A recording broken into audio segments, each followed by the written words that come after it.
¿Qué les parece? Porque ayer teníamos algunas cosas pendientes, pero nos va ganando la coyuntura. Siempre nos pasa eso, fíjese, nos va ganando la coyuntura.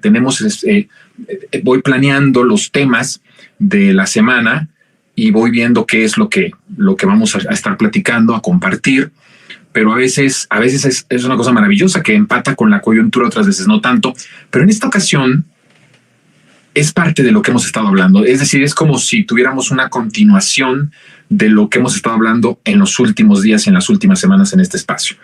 Yo había advertido, les había yo dicho que este ataque iba a ser cada vez mayor. Hablé yo de un complot que otra vez vamos a empezar a amarrar los hilos sueltos de todas las propuestas de hipótesis. Me gusta llamarle propuestas porque eso conlleva una parte de que no le ponemos este tufo autoritario que tienen muchos que están en algún lugar de influencia, en las redes sociales, en algún programa, en la televisión o en la radio, sobre todo en la parte comercial, ¿no? En los medios hegemónicos, de que piensan que lo que dicen son las verdades absolutas y eso no es así. Entonces, por eso siempre a mí me gusta mucho hablar de propuestas, de hipótesis que se van confirmando, pero que tenemos que trabajarlas y tenemos que amarrar los hilos. Y hoy quiero amarrar el hilo o los hilos del complot internacional. Hace unos días yo les había hablado aquí en este espacio y les había dicho que lo que pasó con este calumniador reportaje, entre comillas, que inició con esto de la DEA, esta filtración sobre la campaña de 2006, era un complot internacional en donde mucho tenía que ver Calderón y en donde mucho tenía que ver Estados Unidos, el Departamento de Estado y, por supuesto, algunas agencias de seguridad como la DEA. Por otro lado, también hablamos de Xóchitl. Esto fue, me parece que el martes, lunes o martes, en donde hablamos que ya por fin la campaña de Xóchitl tiene un objetivo, que es el ser receptora de dinero. Miren, toda la escalada del trending topic que se va armando de narcopresidente AMLO, 1, 2, 3, 4, 5, y que van a seguir extendiéndolo. Estamos hablando de una operación verdaderamente impresionante de bots y de una operación de la que se necesitan muchísimos recursos y se necesitan muchísimo dinero. Estamos hablando de millones de dólares. Y me parece a mí que es importante. Vamos a tener una entrevista el sábado, no se la puede perder, con Julián Ventura, que es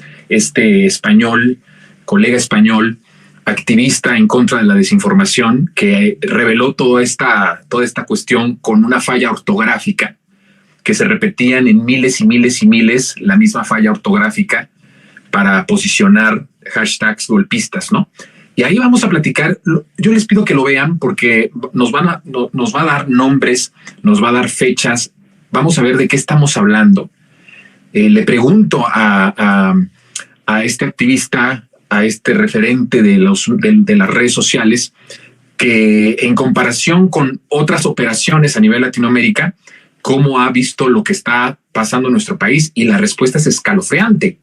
Por eso yo les pido que el sábado a las 16:30, no es cierto, estoy dando mala fecha, el lunes, perdón, esto lo vamos a tener el lunes a las 10 de la noche en Capital 21 Televisión Abierta o en las redes sociales para todo el mundo de Capital 21, puedan ustedes ver esta entrevista, porque es muy importante y muy ilustrativa de esta estrategia. Y va usted a quedarse frío con la respuesta cuando le pregunto cómo estás viendo esta operación golpista en las redes sociales en comparación con todo lo que ha pasado en América Latina, incluso con lo del golpe de Estado en Bolivia. Y la respuesta da para que nos pongamos las pilas y para que reflexionemos y nos activemos. Pero eso usted lo va a poder ver el lunes, no se lo puede perder a las 10 de la noche. Ahora, ya hemos visto, y hay que ir recapitulando, tenemos esta situación de un complot internacional.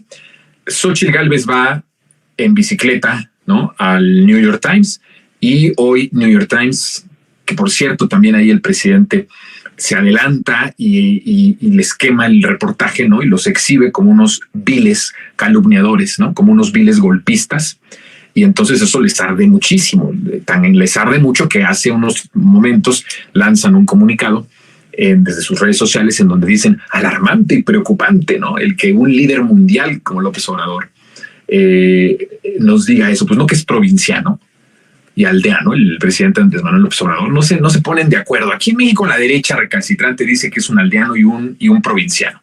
Y el New York Times dice que es un líder mundial. Pues entonces, no, los que son provincianos no son líderes mundiales. Así. Entonces hay una contradicción. Por un lado se dice que es provinciano y por otro lado se dice que es líder mundial, ¿no? Bueno, pues entonces ahí está el New York Times. ¿Por qué? Pues porque los exhibieron.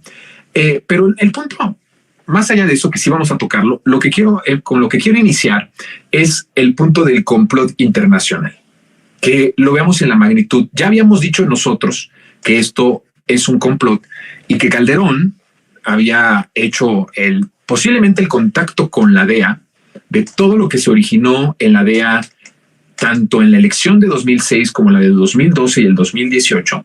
Pero ojo que es ilustrativo que el primer golpe haya sido con la elección de 2006, en donde Calderón hace un fraude y en donde se desata una guerra de exterminio con las armas que permiten las agencias de seguridad de Estados Unidos y específicamente con la DEA, en donde tiene una relación pues bastante buena con Felipe Calderón.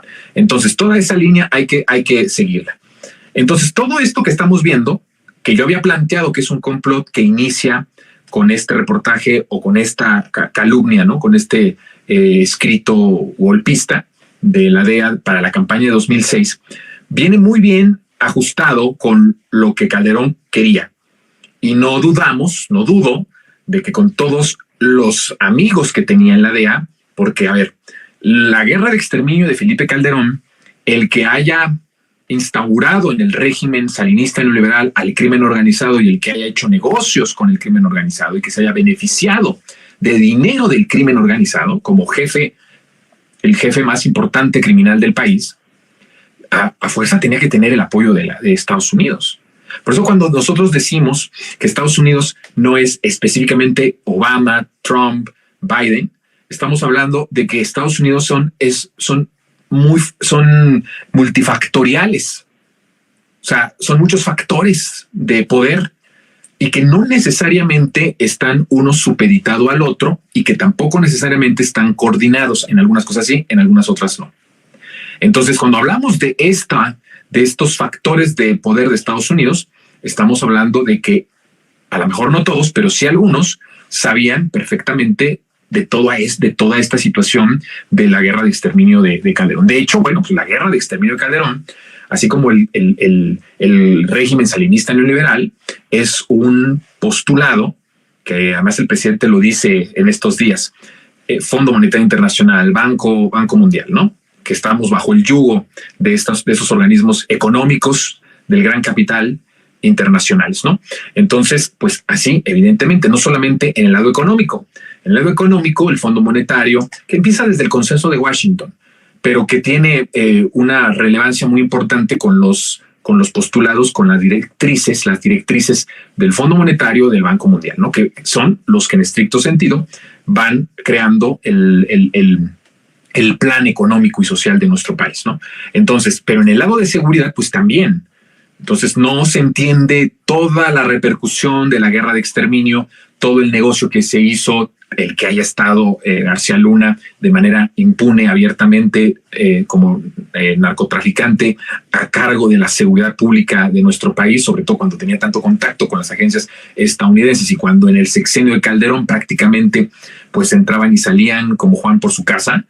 Entonces, pues evidentemente que hay una parte de esos factores de poder de Estados Unidos que sabían y que estaban en una coordinación y hasta en un pacto con Felipe Calderón, cuando Calderón se asume y toma el control del crimen organizado en el país.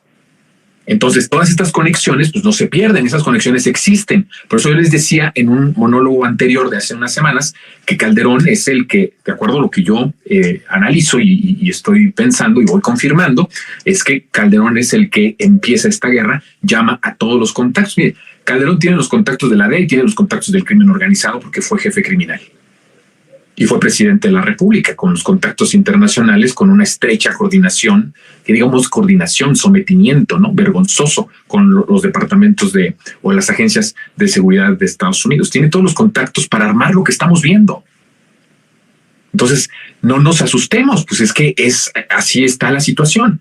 Entonces, yo he dicho y propuse, Calderón es el que le habla al departamento a la DEA, echa a andar la guerra sucia, se reúne con Xóchitl Gálvez, luego Xóchitl Gálvez va a Estados Unidos, primero va a Estados Unidos, pues va con Calderón, en Estados Unidos va con New York Times. ¿Qué habló con la gente de New York Times? No lo sé, pero podemos intuir que mucho de lo que estamos viendo hoy, exactamente hoy, que es jueves 22 de febrero, 3:17 de la tarde, pues exactamente es mucho de lo que a lo mejor dijo ahí Xóchitl Gálvez con los magnates, los meros de este pasquín inmundo internacional, porque no solamente hay pasquines inmundos nacionales, también los gringos son pasquines inmundos, aunque tengan mucho prestigio internacional, ¿no?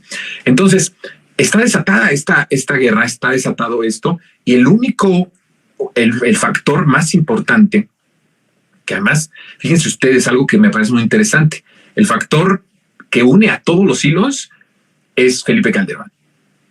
La reunión de Xóchitl con Felipe Calderón es importantísima para todo lo que estamos viendo, para todo lo que ya había acontecido y para todo lo que hoy está aconteciendo y para todo lo que vamos a ver que va a acontecer en las siguientes semanas y en los siguientes meses, que van a ser meses con el objetivo principal de impedir que se logre la votación que se necesita para lograr el plan C, ¿no? Que eso es algo importantísimo. Todos los intereses del crimen organizado, de agencias estadounidenses, de intereses económicos extranjeros y nacionales están totalmente ya metidos en impedir que Morena logre el plan C, porque el plan C y lo que traería como consecuencia toca entrañas muy, muy poderosas de grandes intereses que forman parte de lo que estructuralmente hoy es el régimen salinista